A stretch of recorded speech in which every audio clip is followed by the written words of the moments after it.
આ સર્વે નંબરોને આ બ્લોકને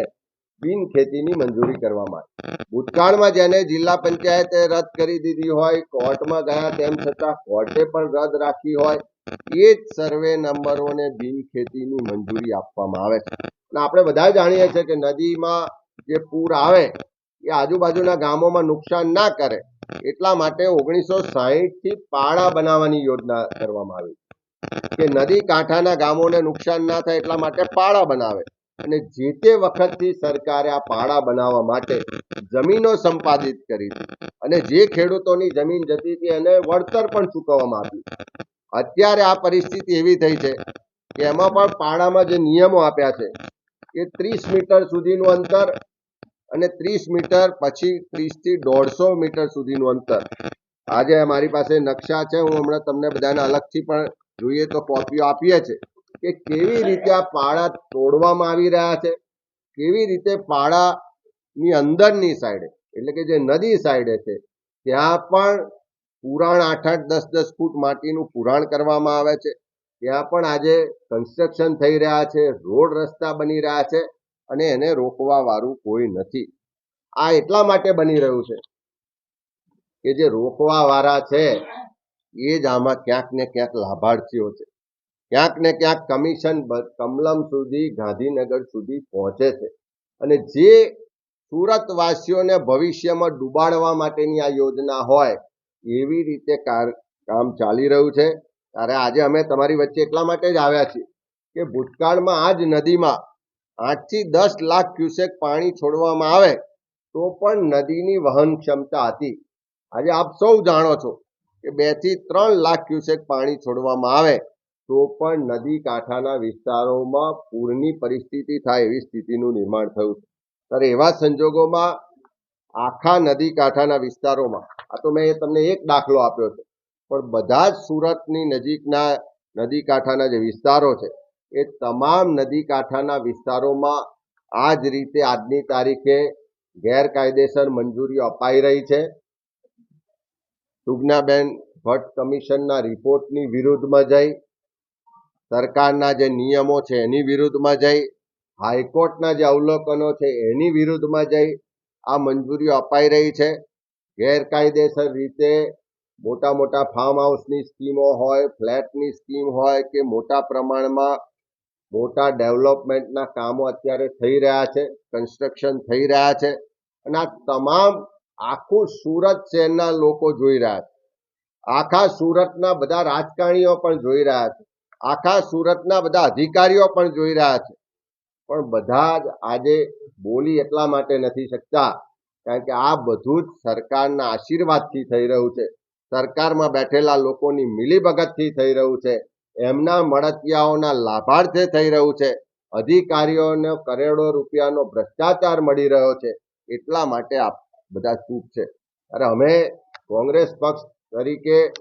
અત્યારે આ પરિસ્થિતિને રોકવા માટે તાપી બચાવો, સુરત બચાવોની વાતને લઈને આવ્યા છે કે જેટલા પણ નદી કાંઠાના નિયમો વિરુદ્ધના ગેરકાયદેસર બાંધકામો છે એ બધાનો તાત્કાલિક સર્વે થવો જોઈએ। જે બાંધકામો અત્યારે ચાલી રહ્યા છે એને તાત્કાલિક રીતે અટકાવવા જોઈએ। જે નિયમોનો ભંગ કરી, હાઈકોર્ટના આદેશનો ભંગ કરી, કમિશનના રિપોર્ટની વિરુદ્ધ જે મંજૂરીઓ આપવામાં આવી છે એ તમામ બિનખેતીની કે બાંધકામની મંજૂરીઓ તાત્કાલિક રદ કરવામાં આવે અને નહીં ખાલી બાંધકામ કે બિનખેતીની મંજૂરીઓ રદ કરે પણ જે જવાબદાર અધિકારીઓ છે, જે જવાબદાર મોટા બિલ્ડરો કે મોટા કન્સ્ટ્રક્શન કરવા વાળા ભૂમાફિયાઓ છે એ લોકો સામે કડક કાર્યવાહી કરવામાં આવે એવી માંગણી કરીએ છીએ। સાથે સાથે આ તો આપણે કુદરતનો આભાર માનીએ કે આ વર્ષે અતિવૃષ્ટિ થઈ પણ સુરતમાં એવી સ્થિતિનું નિર્માણ ના થયું, પણ આવતા વર્ષે શું સ્થિતિ હશે આપણે કોઈ જાણતા નથી। આ સુરતવાસીઓને, સુરત શહેરને ફરી ડૂબતું જોવા આપણે માંગતા નથી। 2006માં જે તબાહી થઈ હતી, જે તારાજી થઈ હતી, જે જાનહાનિ થઈ હતી એ ફરી ના થાય એટલા માટે આજથી જ જાગવું પડશે। હું સરકારને પણ કહેવા માંગુ છું અહીંયા ભારતીય જનતા પાર્ટીના પ્રદેશ પ્રમુખ પણ સુરત શહેરમાંથી આવે છે, હવે તો કેન્દ્રીય મંત્રી પણ છે અને જળ સંપત્તિનો વિભાગ પણ છે. રાજ્યના ગૃહ રાજ્યમંત્રી પણ સુરત શહેરમાંથી આવે છે અને હું માનું છું કે સરકાર પર અત્યારે સુરતનો બહુ મોટો કંટ્રોલ છે. તો જો સુરતનું હિત તમારા મનમાં હોય, ભવિષ્યમાં સુરત ના ડૂબે એની તમને ચિંતા હોય, આ સુરતવાસીઓ ભવિષ્યમાં બરબાદ ના થાય એવી તમને જો લાગણી હોય તો તાત્કાલિક આ ગેરકાયદેસર જે મંજૂરીઓ આપવામાં આવી છે એને રદ કરવામાં આવે. તાત્કાલિક આ જે ગેરકાયદેસર બાંધકામો થઈ રહ્યા છે એને રોકવામાં આવે અને આખા નદી કાંઠાનો સર્વે કરી અને જસ્ટિસ સુજ્ઞાબેન ભટ્ટનો જે કમિશને રિપોર્ટ આપ્યો હતો કે 2006માં જે તબાહી થઈ એવી તબાહી ભવિષ્યમાં ના થાય એની ચિંતા કરી બધા જ સુરત શહેરના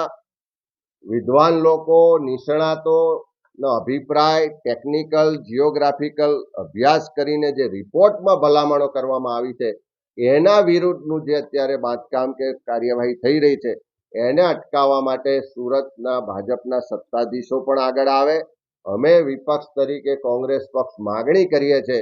કે તાપી બચાવો, સુરત બચાવો અને ભવિષ્યમાં સુરતને ડૂબતું બચાવો. એના માટે જે પગલાં લેવા હોય એ પગલાં ભરે સરકાર, તાત્કાલિક ભરે અને એમાં અમારા તરફથી સંપૂર્ણ સહયોગ રહેશે. કોઈ પણ જગ્યાએ કદાચ કોઈ કોંગ્રેસમાં માનવા વાળો કે કોંગ્રેસનો સમર્થક કે કોઈ અમારા વ્યક્તિનું પણ દબાણ હશે તો પણ અમારી લાગણી છે કે કોઈ પણ દાવલાની નીતિ રાખ્યા સિવાય, કોઈની પણ શરમ રાખ્યા સિવાય આ સુરતને ભવિષ્યમાં ડૂબતું બચાવવા માટે આ કાર્યવાહી તાત્કાલિક કરો એવી માગણી કરીએ.